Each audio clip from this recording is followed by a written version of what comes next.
ተረድቶን ከወጣልን አብረን እንኖርበታለን ብልሻት ቦታልና እሷ ግን እሺ ብላ ቃል አልሰጠችሽም። ሌላ እንቆርጣለን እቁብ ይውጣልኝና ነው ያለችሽ። ስለዚህ እቺ ልጅ ከሃዲ እንድንላት ቤት ሲደርሳት ጓደኛዋ ወጣች እንድንላት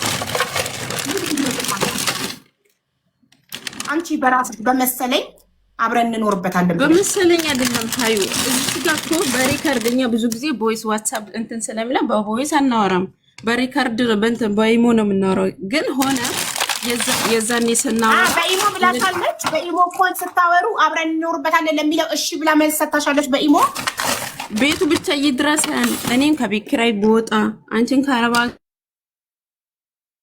ሀገር ብትመጪ ተባባለን እንጂ እንደዚህ ቃል ምናምን አልተገባባንም ሁለታችንም ማለት ነው ቃል አልተገባባንም በልጆቼ ከደረሰ በምን የቆረጠ ራሴ ወስኜ በሰልዋ በአብድል መጂድ ስትል እኔ እሱም ቦይስ ሳልሰማው በሰልዋና በአብድል መጂድ ስትል ሳልሰማው ራሴ ቆረጥኩኝ ቦይሷን ሳላዳምጠው ራሴን ቆርጬ ከዛ ወይ እኔ እኮ በልጆቹ ሰልዋ ነጆ ሰልዋ ብዬ ቆርጬ ነበረ ከዛ ደግሞ ድጋሜ አብድል መጂድ ሰልዋ አብድል መጂድ ብዬ ቆረጥኩት አልኳት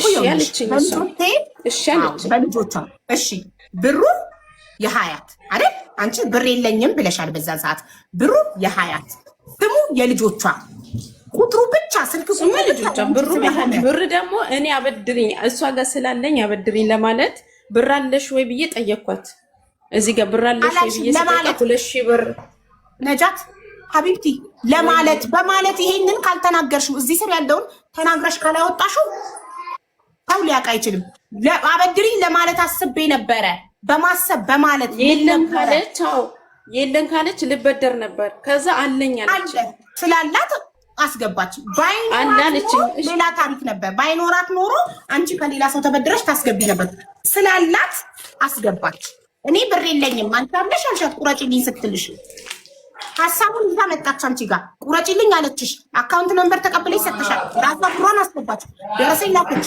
የልጆቿን ስም ላከች ቆረጥሽላት አሁን ዛሬ ላይ ሲደርሳት ብዬ አስቤ ነበር በነበርኩ አስቤ ነበር አይደለም ሀቡ እዚህ ጋር የለም መጀመሪያም የእንትን ያልነው ይቆረጥ አሰብና ማይ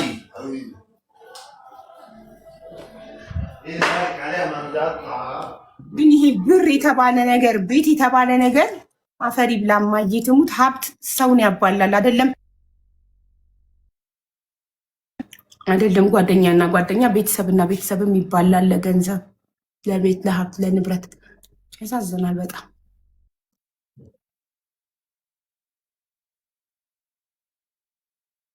ቃል አልተገባባንም እኔ የነጃት ነገር ምንም አልገባኝም ቃል ተገባብታችኋል አልተገባባንም እኔ ግን ዱአ አድርጊ በጂና ዱአ አድርጊ ከደረሰን አብረን እንኖርበታለን ብያታለሁ እሺ አብረን እንኖርበታለን ስትያት ምን አለች እሺ አለች ቃል ገባች አላለችም ሌላ እንቁረጥ አለች ሌላ በኔና ባንቺ ስም ደግሞ እንቁረጥ እቁብ ሲወጣልኝ አሁን እጄ ላይ ብር የለም እቁብ ሲወጣልኝ እንቆርጣለን ብላ እቁቡን እየጠበቀች እቁቡ ሳይወጣላት ይቀር እኔ ደግሞ ተዋንኳትና እጣው መውጫው ደረሰ በቃ በሚቀጥለው እንሞክራለን አልኳት ከዛ ምን አለችኝ መሰለሽ ሀቡ በዚህ አሁን ተስማምን ከጨረስን በኋላ ከትላንት ወደ ቤቱን ልቀቂልኝ ብር ልስጥሽ አለች ቤቱን ልቀቅ የምትፈልጊው ብር ልስጥሽ እኔ ሃዩ እኔ ጓደኝነት ነው እንጂ ቤቱ ከቻል እንዴ ይሸጣል ምን ነው የሚጨለመው ለስልኬ ብርሃን ነው ጨለመብኝ እኮ አንቺ ስላስጨን አንቺ ነጃት ቢፌር አንቺ መጠየቅ ይገባኛል ብለሽ ታስቢያለሽ ላይ እኔ ባንቺ ቦታ ብሆን ኢትዮጵያ የምትኖር ጓደኛዬ ራሷ ገንዘቡን አስገብታ ደርሰኝ ልካልኝ በራሷ በልጆቿ ስም ቆርጬላት እኔ ውጭ ሀገር ስለምኖር የኔን ስልክ ስለተጠቀመች ብቻ እኔ ስልኬን ተጠቅሜ ሄጄ ከስተመር ሰርቪስ ስላዘዝኩላት ብቻ ዛሬ ሲደርሳት አብረን እንኖርበታለን ወይንም ሽጠን እንካፈላለን የማለት መብት አለኝ ወይ አለሽ ተብዬ እኔ እንደ ሀቢባ ብጠየቅ የለኝም መብት ጓደኛዬ እዚህ ገባ አውቃለሁ ብዙ ሰው በኢትዮጵያ ሆነ በሳውዲ በሌላ ሀገሮች ቁጥር እንደሚቆርጡ አውቃለሁ 100% ሪከርድ ሁሌም አዳምጧለሁ አውቃለሁ ይሄ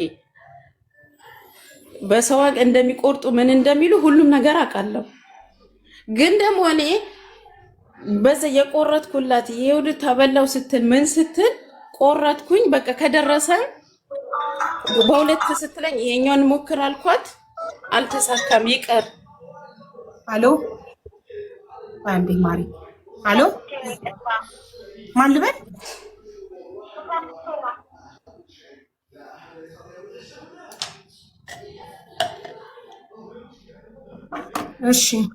እሺ ተባብለን ነበር። ወሬ ነው መባባል፣ ምንም አይነት ማስረጃ የለም። ብትባባሉም ደግሞ በህግ ውል እስካልተፈራረማችሁ ድረስ ጓደኝነት ሌላ ነው፣ ይሄ ሌላ ነው። ህግ ፊት እቺ ልጅ ናት ገንዘቧን ያስገባችው፣ ስሙ የልጆቿ ነው፣ ደረሰኙ እሷ ናት ገንዘቡን ያስገባችው። ሰው አንቺ ጀስት ብላኝ ነበረ ነው፣ እሷ አላለችኝም፣ እኔ ነኝ ያልኳት ነው ብያት፣ ግን እሺ አላለችም፣ ግን ሌላ እንቆርጣለን ብላኝ ነበር ነው አይደል? አዎ ሌላ እንቆርጣለን ተባባልን አይደለም።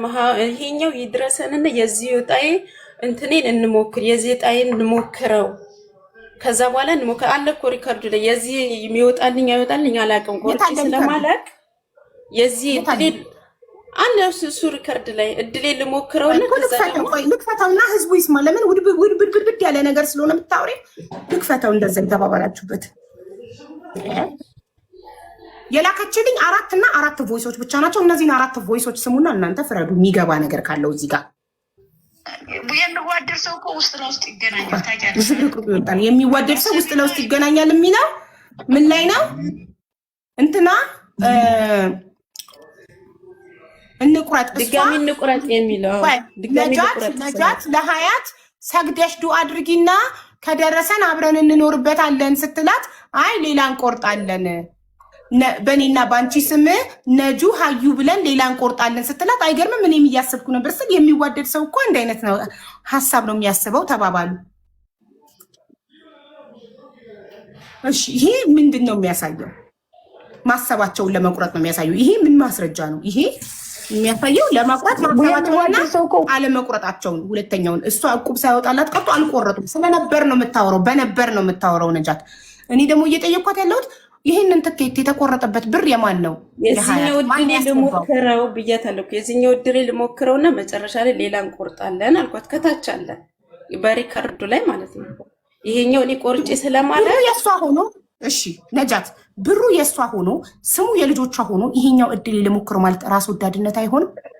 ማለት ብሩን እሷ አስገብታ ኢትዮጵያ ውስጥ እኔ እኮ እድሌ ልሞክረው ያልኩ የመጀመሪያው ሪከርድ እኮ ነው። እድሌ ልሞክረው ያልኩት በዛኛው ብር ስለምትቀንስ ነው እኔ ይሄኛው ያልኳት እንጂ እኔ የሷ ብር ሳትያት ጠንቋይ ትቀልባለች። ቆይ ሳትያት ለትኬቱ ብሩን ከ18 የዛሬ ዓመት ረመዳን ላይ ካበደርኩሽ 18,000 ብር ላይ ነው የምትቆርጩ። ሳትያት ዛሬ ሲደርስ ነው እያልሻለሽ እጣው ስለወጣ ሳትያት ብር ስለሌላት ስለምንተሳሰብ ብር ስለሌላት ከሌለሽ ንገሪኝ ስላት ብር አለ 2,000 ብር አለች።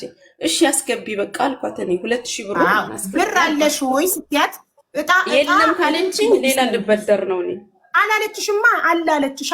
ካለችሽ ነው አንቺ እኮ በነበር ነው ሁሌ የምታወሪው። እንዲህ ብትለኝ ኖሮ ከዛ ተስማማን። እሷ አለኝ ስትይ ቆረጥኩኝ። እኔ በቃ ማስበው የበዛ ትቆርጣለች እንዴ ዛሬ ሲደርስ ነው ብድር የዛሬ ዓመት ረመዳን ያቀበደርኳት 18,000 ብር ላይ 2,000 ብሩን ትቁረጥ ባይደርስስ ነው የኔ ነው ቁረጭ ትያት ነበር ከእዳው ላይ ገናኛ ታውቂያለሽ አይደል? በቃ አሰቢና ይቆርጣልሽ እንቆርጣለን፣ ችግር የለውም። ወይንም የነሰሮን አይተን ደግሞ ዳግመኛ እንቆርጣለን ታልሽ፣ እሺ ችግር የለውም ባልሽውን እስማማለሁ። እሺ እና እያሰብኩ ነበር ተማታ ጀምሬ ወላሂ ትኬቱ ከላክልኝ በኋላ ልድገም ልጠይቃት ለሀዩ በሁለታችን ስም ያው አብድልመጅድ ሰልዋ አብድልመጅድ ነው ያልኩት። ሰልዋ አብድልመጅድ ማለት ሰልዋ ሴቷ ልጅ ናት፣ አብድልመጅድ ወንዱ ነው። መንትያዎቹ የሀያት ልጆች ግን እንዴ ልጠይቃት እያልኩኝ ነበረ ሼር ያደረኩልሽ። ከዛ ቆይ ርቦኝ ነበር ምሳ ልብላና ሪከርድ አደርግልታለሁ እያልኩኝ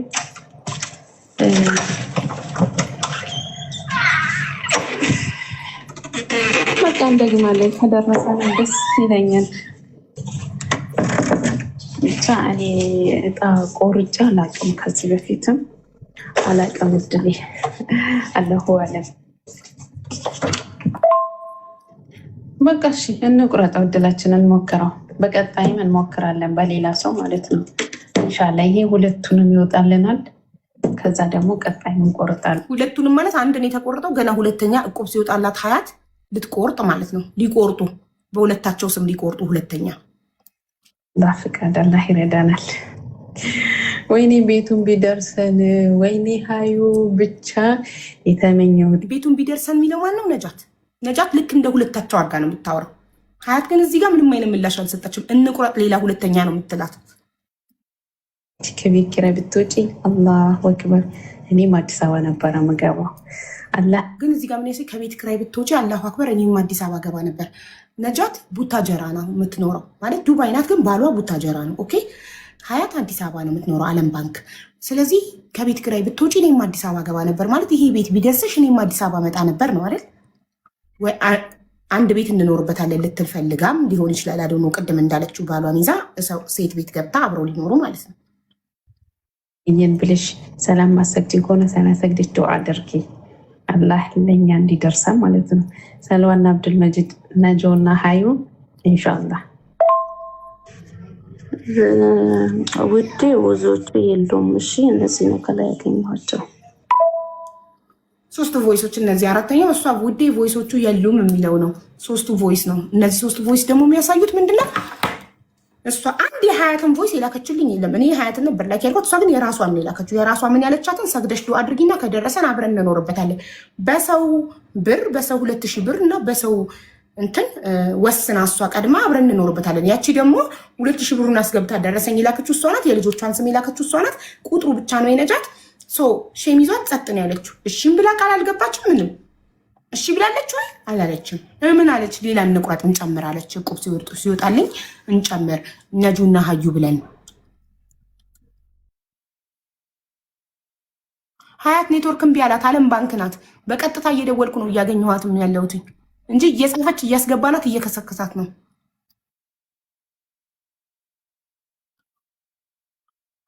በህጉ የማን ነው ቤቱ ከተባለ ገንዘቡን ያስገባው ሰው የስሙ ባለቤት ነው። እኔ በጣም ለብዙ ሰዎች በእኔ ቁጥር ራሳቸው ብር አስገብተው ደረሰኝ ልከውልኝ እኔ ውጭ ሀገር ስለምኖር ብቻ በእኔ ቁጥርና በራሳቸው ስም ቆርጬላቸዋለሁ። ቢደርሳቸው አንዳቸውንም የመጠየቅ መብት የለኝም። ለምን ያስገቡት ገንዘቡን እነሱ ደረሰኝ ይላኩልኝ።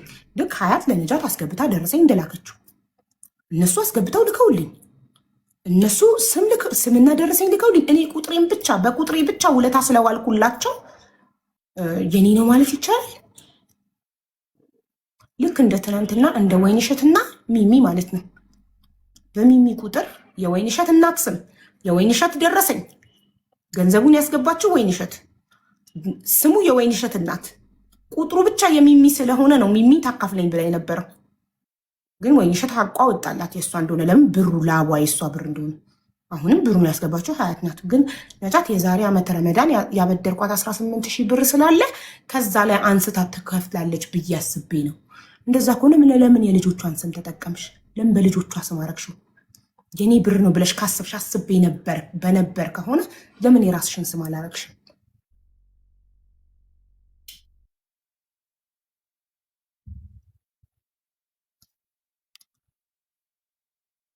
ነጃት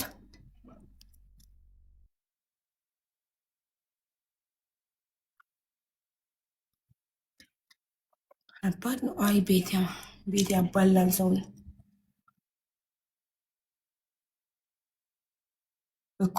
በልጆቼ ስም ቁረጭልኝ ስላት አይ ገንዘቡ የኔ ነው ስሙን ቀይር። ከኔ ገንዘብ ላይ ካበደርኩሽ የዛሬ ዓመት ረመዳን ካበደርኩሽ 18,000 ብር ላይ ነው አንሺ ያልሻት አላልኳትም። እና አስቤ በነበር እኮ ባንክ አያበድርም።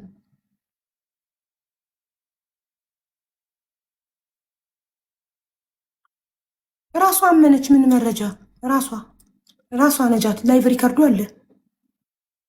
ራሷ ነጃት እኮ ነው ያለችው። ሀያት መታ ሀቢባ የምትባል ሴትዮ ቤት የቤት እጣ አለ፣ እኔ እድለ ቢስ ነኝ እድል የለኝም፣ እስኪ አንቺ በልጆች ስም ሞክሪልኝ አለቻት። ስትላት እሺ ብላ ነጃት እኔ ቤት ገባችና ቁጥሩን ከከስተመር ሰርቪስ ቁጥር አውጥታ ሄዳ ትኬት መቁረጥ ፈልጋለሁ ብላ የሰክሰስን አካውንት ሲልኩላት አካውንት ተቀብላ ለሀያት አደረሰች። ሀያት ደግሞ ብሯን 2,000 ብሯን አስገብታ ደረሰኙን ለነጃት እና የመንታ ሴትና ወንድ ልጆቿን የሰልዋና አብዱል መጂድን ስም ላከች። ከዛ ስምና ደረሰኝ ከሀያት ተቀብላ ለሰክሰስ ፕላስ ቻሪቴብል ኦርጋናይዜሽን ከስተመር ሰርቪስ አደረሰች። እነሱም ትኬቱን ቆርጦ ሲሰጧት ትኬቱን ለሀያት አደረሰች። ተላላኪ ነበረች፣ ልክ እንደሚሚ እንደ ትናንትና። ግን በጣም ጓደኛሞች ስለሆነን አብረን ልንኖርበት አስቤ ነበር።